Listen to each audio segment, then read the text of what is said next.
মেদিনীপুর পৌরসভার অবসরপ্রাপ্ত কর্মচারীদের পেনশন বকেয়া ইস্যুকে কেন্দ্র করে সোমবার পৌরসভার মেন গেট ঘিরে অবস্থান বিক্ষোভে শামিল হলেন মেদিনীপুর পৌরসভার অবসরপ্রাপ্ত কর্মচারী সংগঠনের সদস্যরা।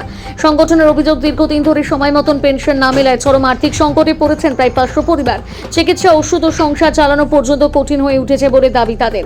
সংগঠনের সভাপতি শিবু পানিগ্রাহী বলেন, 1865 সালে মেদিনীপুর পৌরসভা প্রতিষ্ঠিত হয়। 2026 সালে দাঁড়িয়ে পৌরসভার ইতিহাসে এই প্রথম অবসরপ্রাপ্ত কর্মচারীদের নিজেদের প্রাপ্য পেনশনের দাবিতে রাস্তায় নামাতে হচ্ছে। এই তৃণমূল পরিচালিত পৌরসভায় শুধু কাটমানি ও তোলাবাজি চলছে।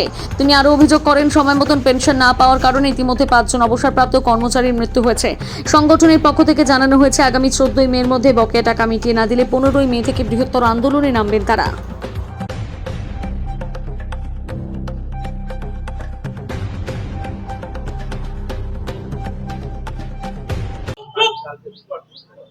1865 সালে মেদিনীপুর পৌরসভা স্থাপিত হয়।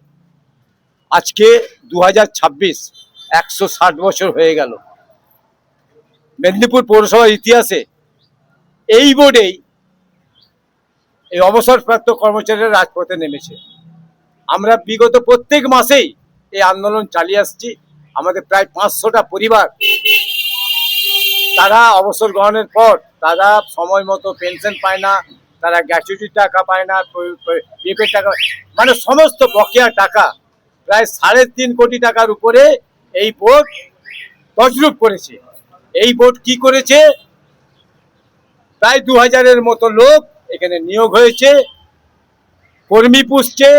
আমরা সেভারেল টাইম বলেছি যে বেআইনি নিয়োগ বন্ধ করুন, অবসরপ্রাপ্ত কর্মচারীদের পাওনা ঘন্টা সময় মতো মিটিয়ে দিন। আমরা কোনো মাসে 22 তারিখ, কোনো মাসে 25 তারিখ, কোনো মাসে 10 তারিখ, কোনো মাসে আজকে 11 তারিখ, এখনো পর্যন্ত আমরা পেনশন পাইনি। এই আন্দোলন চলাকালীন আমাদের 5 জন অবসরপ্রাপ্ত কর্মচারী মারা গিয়েছে।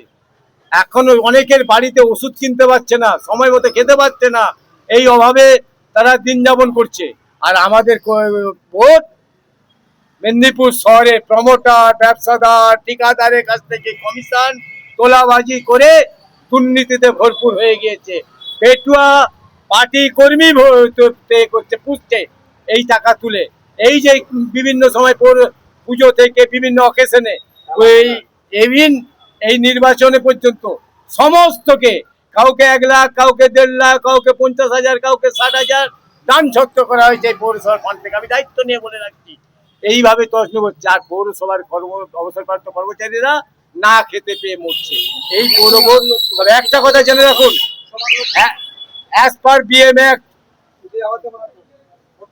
431 সেকশনে বলা আছে, যদি কোনো পৌর বোর্ড, পৌর প্রধান সময় মতো কর্মচারীদের বেতন, অবসরপ্রাপ্ত কর্মচারীদের পেনশন না দেয়, তাহলে সেই বোর্ডকে সুপারসিড করে দিতে পারে গভর্নমেন্ট।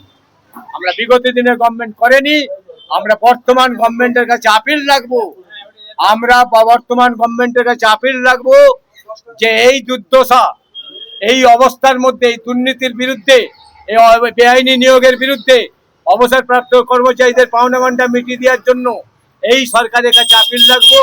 তারা যেমন সুচিন্তিত আমাদের ব্যাপারটা নিয়ে একটু চিন্তা ভাবনা করেন, এইটাই আমাদের বক্তব্য।